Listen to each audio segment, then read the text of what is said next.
Sir ఈ కాలం Gen Z పిల్లలు చాలా మంది పెళ్లి చేసుకోవట్లేదు. అసలు అవసరం ఏముంది పెళ్లికి, ఇండిపెండెంట్ ఉన్నాం కదా అని అనుకుంటున్నారు. పెళ్లి ఇంపార్టెన్స్ ఏముంది సార్ లైఫ్ లో? ఈ క్వశ్చనే రాంగ్. పెళ్ళి అనేది 100% అవసరమే. సో పెళ్లి అనేది ఓన్లీ సొసైటీ కోసం ఒక అగ్రిమెంట్ లాగానే చేసుకుంటున్నారు కదా, అది లేకుండా కూడా చాలా మంది ఈ మధ్య లివింగ్ రిలేషన్షిప్స్ కావచ్చు, ఇంకా చాలా ఉంటున్నారు. కరెక్ట్. దీన్ని బట్టి చాలా సులభంగా అర్థమైంది. పెళ్ళి అనేది ఒక సోషల్ ప్రొసీజర్ అంతే. ఒక మనిషికి ఒక కంపెనీ అవసరం. అది సొసైటీ పరంగా, ఫ్యామిలీ పరంగా చేసుకుంటే సపోర్ట్ సిస్టమ్ ఉంటాయి. సార్ ఇప్పుడు చేసుకోవాలి పెళ్లి అంటున్నాం కాబట్టి ఏది కరెక్ట్ టైం పెళ్లి చేసుకోవడానికి? ఇప్పుడు అర్లీగా మ్యారేజ్ అయ్యి అర్లీగా పిల్లలు పుట్టిన వాళ్ళు, పిల్లలు గ్రాండ్ పేరెంట్స్ కూడా వాళ్ళు కలిసి ఉండగలరు. సార్ ఇప్పుడు పెళ్లి చేసుకునే ముందు కొన్ని చూడాలి కదా, అబ్బాయి సైడ్ నుంచి అమ్మాయి సైడ్ నుంచి అయినా ఈ హెల్త్ ని కూడా చూడాలా. చాలా డిసీజెస్ వంశపారంపర్యంగా వస్తాయి. కరెక్టే. అది దీన్నే మనము జెనెటిక్ కౌన్సిలింగ్ అంటాం. ఫర్ ఎగ్జాంపుల్, తల్లి తండ్రి ఇద్దరూకి డయాబెటీస్ ఉంటే పిల్లల్లో ఎవరికో ఒకరికి 90% డయాబెటీస్ వచ్చే అవకాశం ఉంది. కొంచెం హెల్దీగా ఉన్న ఫ్యామిలీస్ చేసుకోవడంలో నష్టం లేదు. ఒక అబ్బాయి అమ్మాయి కలిసినప్పుడు కూడా రెండు ఫ్యామిలీస్, హెల్త్ ఈజ్ ఎక్స్పెన్సివ్ కూడా.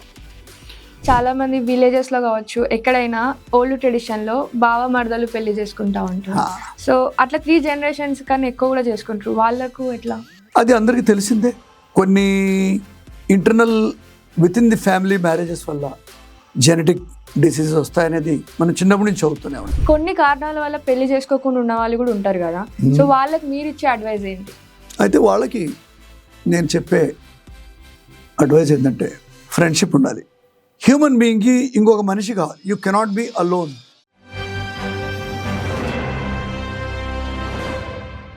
నమస్తే సార్. నమస్తే అమ్మా. సార్ ఈ కాలం జెన్జీ పిల్లలు చాలా మంది పెళ్లి చేసుకోవట్లేదు. అసలు అవసరం ఏముంది పెళ్లికి, ఇండిపెండెంట్ ఉన్నాం కదా అని అనుకుంటున్నారు. పెళ్లి ఇంపార్టెన్స్ ఏముంది సార్ లైఫ్ లో? అంటే పెళ్ళి అవసరమా లేదా అంటావు? అవును సార్, పెళ్లి అవసరమా లేదా? కరెక్ట్. పెళ్ళి అవసరమా లేదా అని చెప్పే క్వశ్చన్కి ఆన్సర్ ప్రకృతి. ఒక చెట్టు పెంచండి, కొద్దిగా పెరగగానే ఏం చేస్తుంది? పూలు వస్తాయి, కాయలు వస్తాయి. తర్వాత ఏంది? ప్రాపగేషన్. యానిమల్స్ కూడా ఏం చేస్తాయి? సరి అయిన వయసు రాగానే పిల్లల్ని పుట్టిస్తాయి. అంటే ప్రకృతిలోని సిద్ధాంతం ఏంది? ఒక జీవి తన సంతతిని ప్రొలాంగ్ చేస్తూ పోవాలి. ఇలా అన్ని యానిమల్స్, చెట్లు అనుకొని ఉంటే పెళ్ళి అవసరమా అని అసలు ప్రకృతిలో ఒక జీవి కూడా ఉండేది కాదు. ఈ రాంగ్. పెళ్ళి అనేది 100% అవసరమే, బారింగ్ సమ్ సీరియస్ కన్సిక్వెన్సెస్. కొన్ని రేర్ డిసీజెస్లో పెళ్లి చేసుకోలేకపోవచ్చు, కొన్ని సోషల్ ఇష్యూస్ వల్ల చేసుకోలేకపోవచ్చు. వాటిని మనం దూరం పెడితే ప్రతి మనిషి యుక్త వయసులో పెళ్లి చేసుకోవాల్సిందే. సో పెళ్లి అనేది ఓన్లీ సొసైటీ కోసం ఒక అగ్రిమెంట్ లాగానే చేసుకుంటున్నారు కదా, అది లేకుండా కూడా చాలా మంది ఈ మధ్య లివింగ్ రిలేషన్షిప్స్ కావచ్చు, ఇంకా చాలా ఉంటున్నారు. కరెక్ట్. దీన్ని బట్టి చాలా సులభంగా అర్థమైంది. పెళ్లి అనేది ఒక సోషల్ ప్రొసీజర్ అంతే. అంటే బేసిక్లీ ఏమైంది? కంపానియన్షిప్.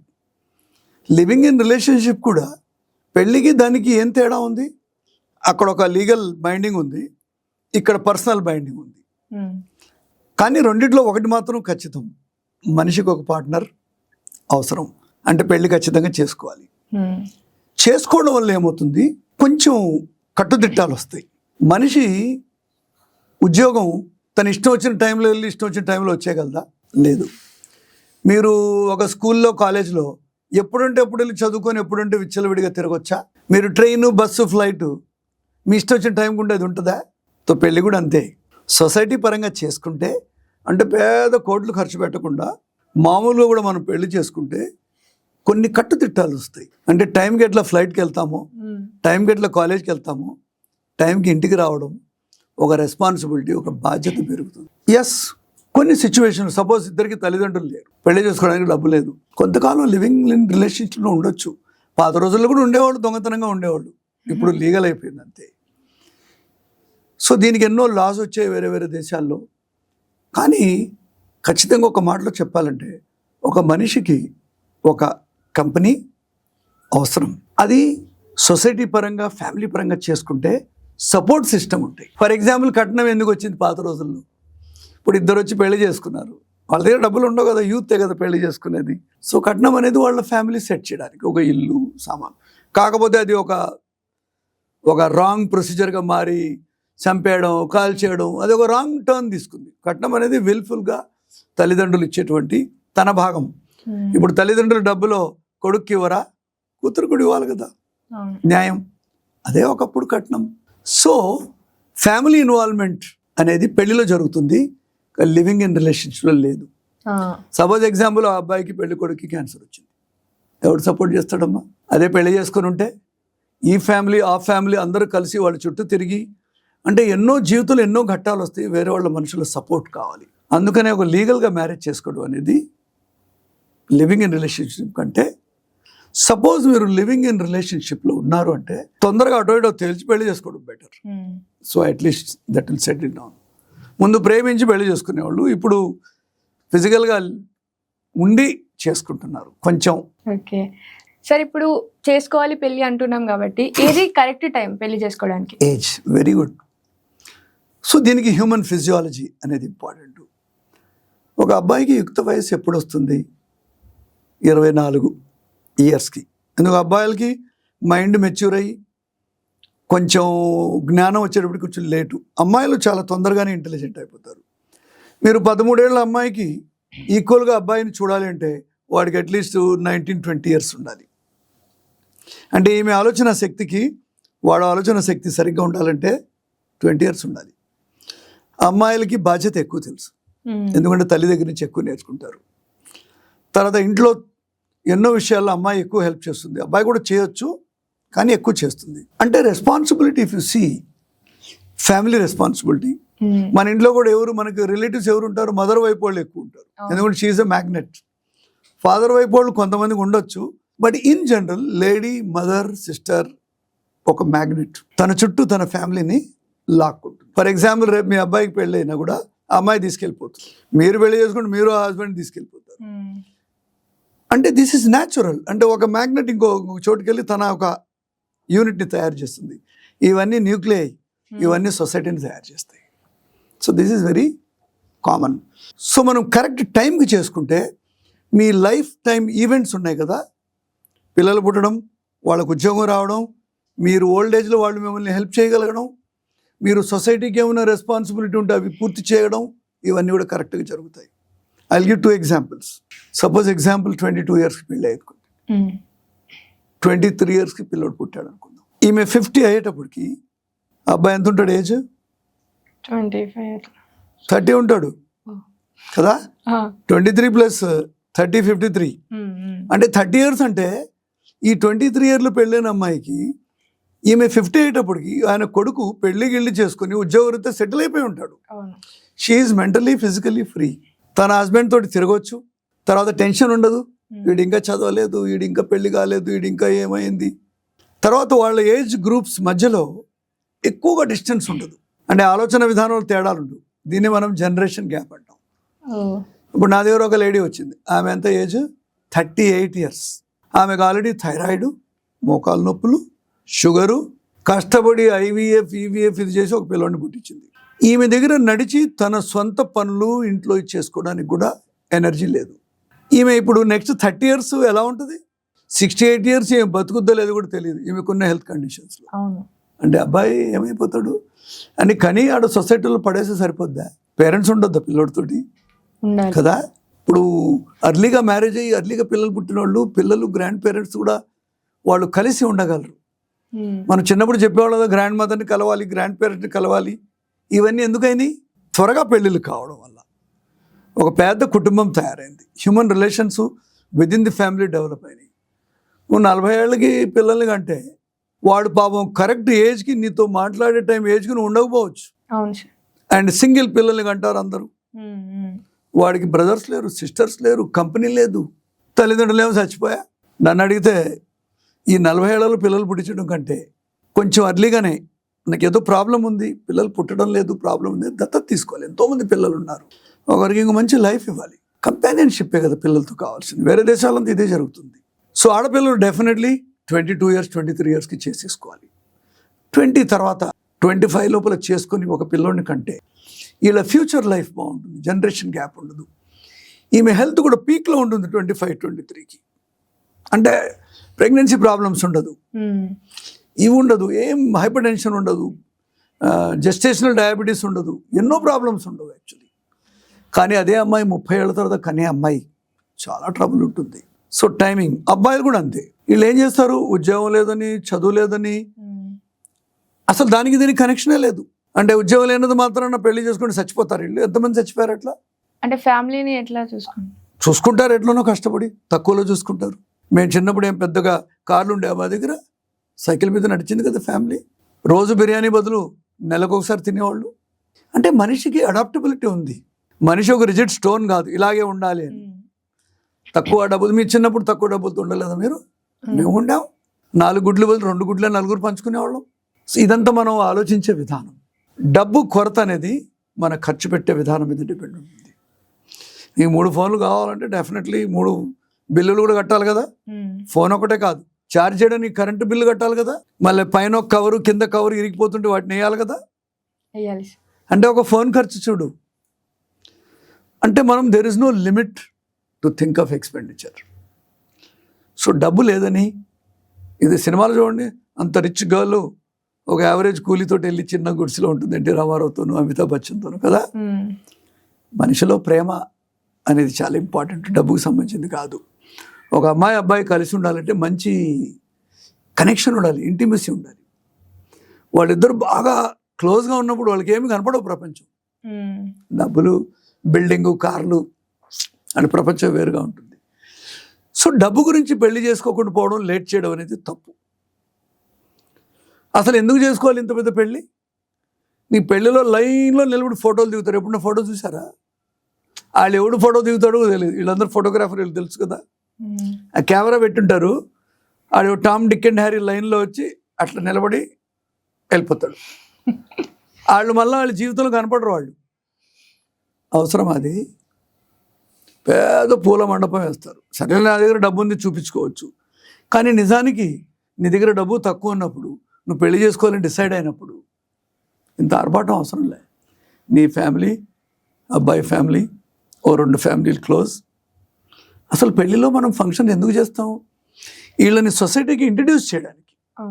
వీడు మా అబ్బాయి రేపు నేను లేకపోయినా కూడా ఈయనకి ఏమైనా ఎలక్ట్రిసిటీ బిల్ కావాలంటే మీరు హెల్ప్ చేయండి, కార్ రిపేర్ అయితే మీ మెకానిక్స్ చేయించండి, ఎప్పుడు డబ్బులు అవసరమైతే తీయండి కదా. అందుకు ఈ ఫంక్షన్స్.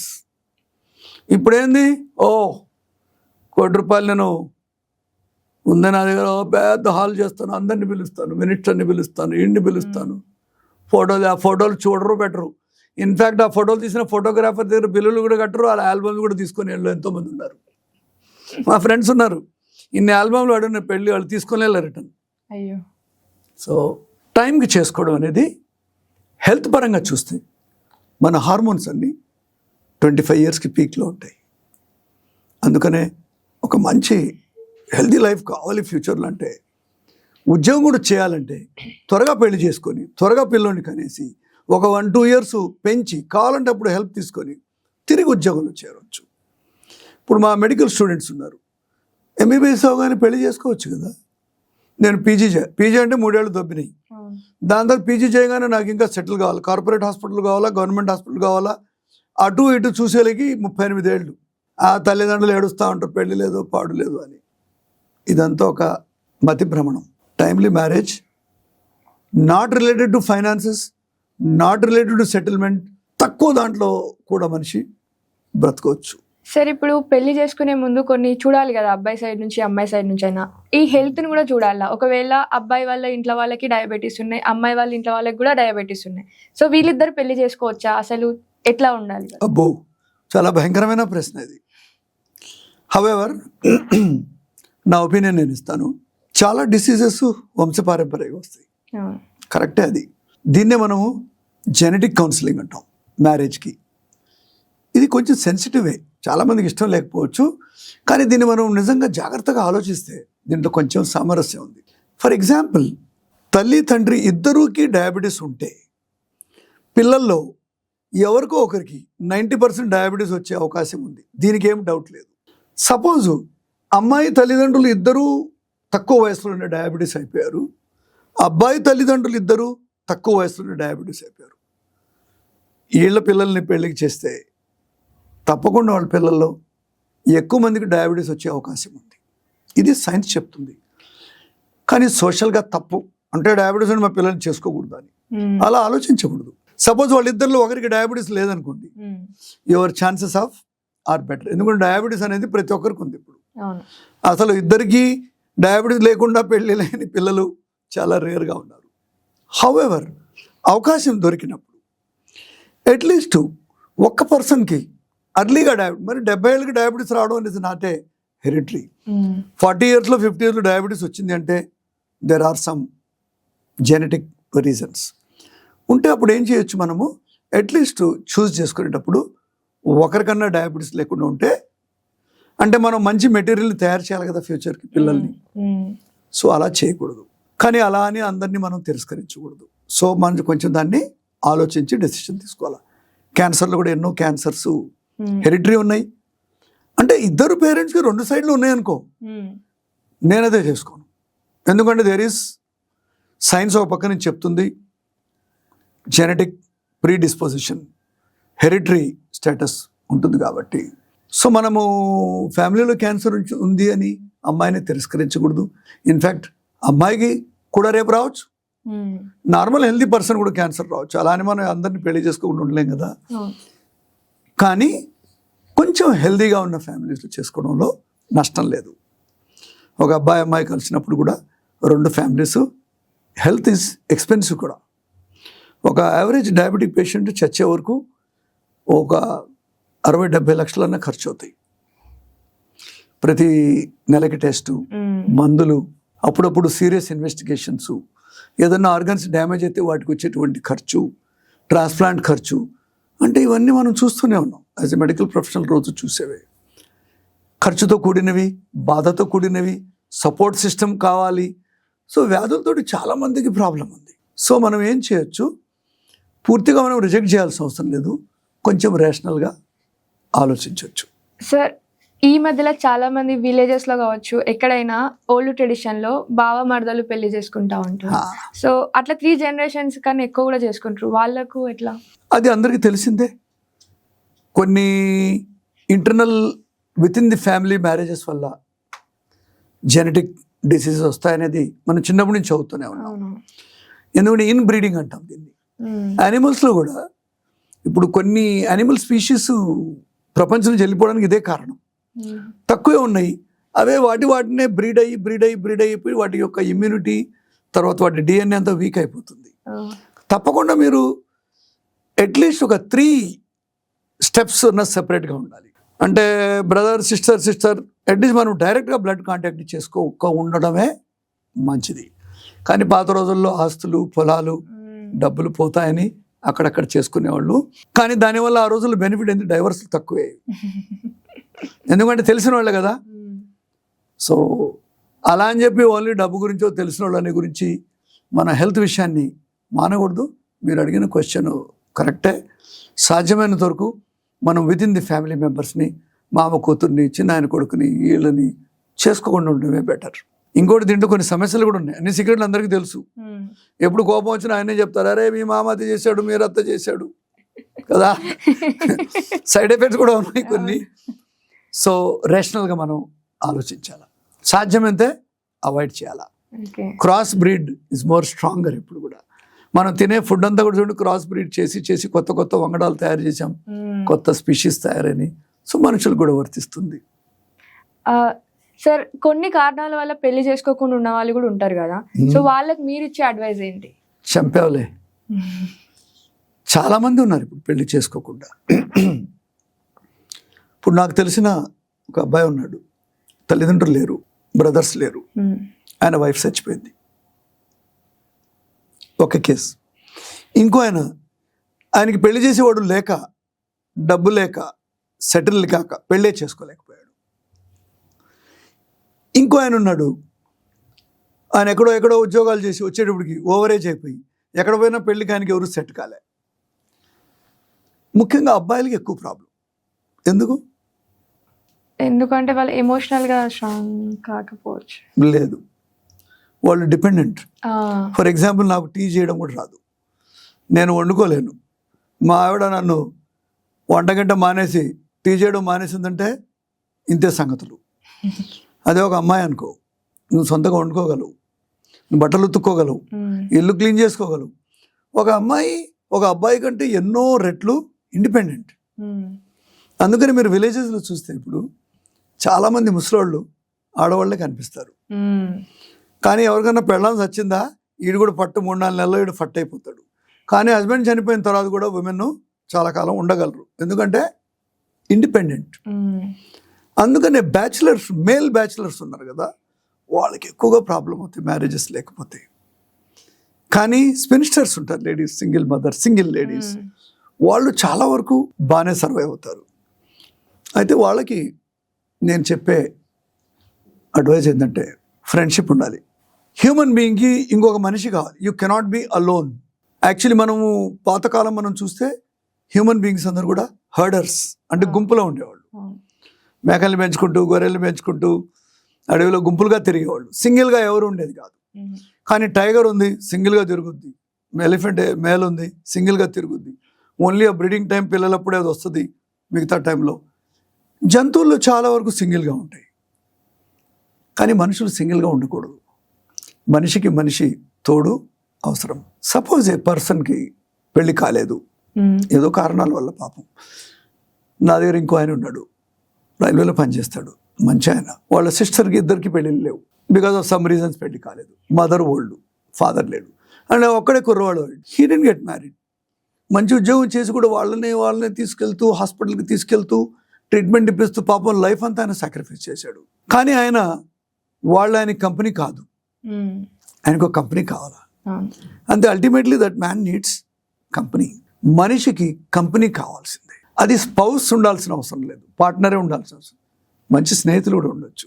సో వేరే దేశాల్లో ఈ లివింగ్ ఇన్ రిలేషన్షిప్స్ యాక్చువల్లీ అది మ్యారేజ్ గురించి, ఫిజికల్ రిలేషన్షిప్ గురించి కాదు, ఫ్రెండ్షిప్. యాక్చువల్లీ వాళ్ళు అలా ఉంటారు.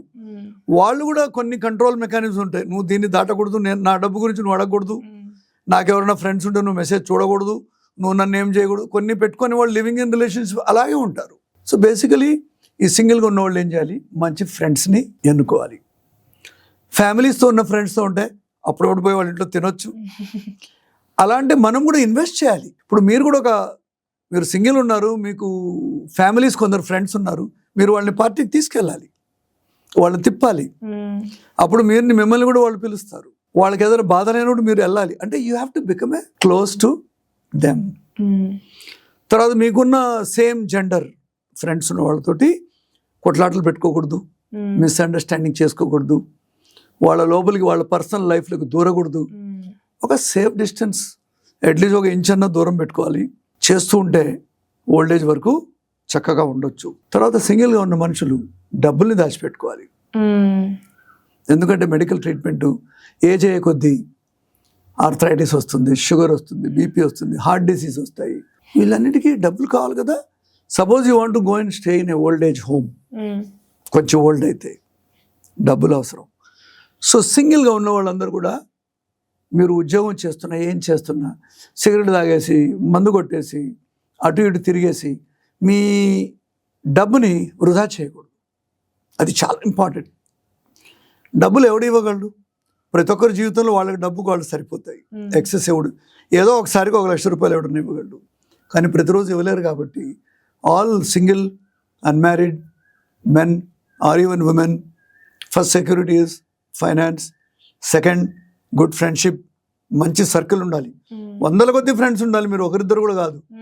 వాళ్ళలో 10 మంది ఉండాలి, ప్రతి వారం మీతో మాట్లాడగలగాలి. అసలు ఫ్రెండ్స్ లేనివాడి జీవితం దుర్భరం. మీకు అట్లీస్ట్ రోజులో 2 సార్లన్నా ఎవరో ఒక ఫ్రెండ్ నుంచి, మనం అనుకుంటాం వాట్సాప్ మెసేజ్ బోర్ అని, కానీ గుర్తు చేసుకుంటున్నాడు కదా ఫ్రెండ్. ఒకడు గుడ్ మార్నింగ్ మీకు పంపించాడు అంటే at least is remembering you. So మీరు గుడ్ మార్నింగ్ పంపొద్దు, గుడ్ ఈవినింగ్ పంపొద్దు అని కొన్నిసార్లు చిరాకైనా కూడా అట్లీస్ట్ ఏదో ఊరి నుంచి మిమ్మల్ని గుర్తు చేస్తున్నాడు అంటే యూ హ్యావ్ గుడ్ ఫ్రెండ్స్. నాకు రోజు 100 వస్తాయి గుడ్ మార్నింగ్లు, కొన్నిసార్లు అనిపిస్తాడు పని పాట లేదని. But actually if you look at the different angle, వాళ్ళందరూ గొప్పవాళ్ళు. సో మనం 4 విషయాలు మాట్లాడాం. పెళ్లి చేసుకోవడం తప్పదు, ఇది ఒక నేచర్స్ రూల్. ఇట్ ఈస్, మనం దానికి విరుద్ధంగా పోకూడదు. రెండోది, టైంకి చేసుకుంటే మనం ఏజ్ పెరిగినప్పుడు మనకు బాగుంటుంది. మూడవది, హెల్త్ విషయంలో పెళ్లి చేసుకోవాలి అనే డౌట్ ఏమి లేదు. అలా అని మీరు పెళ్ళి అయ్యే వరకు మీరే హెల్త్ చెడిపోతే మనం వేరే వాళ్ళ హెల్త్ గురించి ఆలోచిస్తున్నాం. పెళ్ళి చేసుకోబోయే వాళ్ళ హెల్త్ కూడా జాగ్రత్తగా ఉండాలా. ఒకసారి పెళ్లి చూపులకి వెళ్ళాను, ఆడికి ఏదో పెద్ద బుర్ర ఉంది, జుట్టు లేదు. ఆయన వచ్చి ఏమడుగుతున్నాడు అమ్మాయిని, మీ అమ్మాయి నేను అమెరికాకి వెళ్ళబోతున్నాను, 10 లక్షలు నాకు కట్నం కావాలి. నేను చెప్పాను 10 లక్షలు ఎక్కువ డబ్బులు నీ హెల్త్కే ఖర్చు అవుతాయి అనే తెలిసిన వాళ్ళ అమ్మాయిని వెనక్కి తెచ్చేసాను నేను. అంటే ఆశ ఉండొచ్చు కానీ ఫస్ట్ మీ బాడీ మీరు కూడా చూసుకోవాలి, మీ తాహత్తు మీరు ఎలా ఉన్నారు మీరు చూసుకోవాలి. కేవలం అమ్మాయి నుంచి అబ్బాయి నుంచి అన్ని అడగకూడదు. ఒక రోజు నాకు తెలిసిన ఒక అమ్మాయి, జర్నలిస్ట్ అమ్మాయి కూడా, అంకుల్ నేను పెళ్లి చేసుకోవాలనుకున్నాను, నేను చెప్పి నేను ఫామ్ ఫిలప్ చేస్తున్నాను, దాంట్లో ఏం రాసింది తెలుసా, 5 lakhs శాలరీ ఉండాలంట. నేను చెప్పిన ఒక కుర్రోడు ఉద్యోగానికి చేరితే 20,000, 30,000, 50,000, వాడు పెద్ద తురుము ఖానైతే ₹1,00,000 వస్తుంది.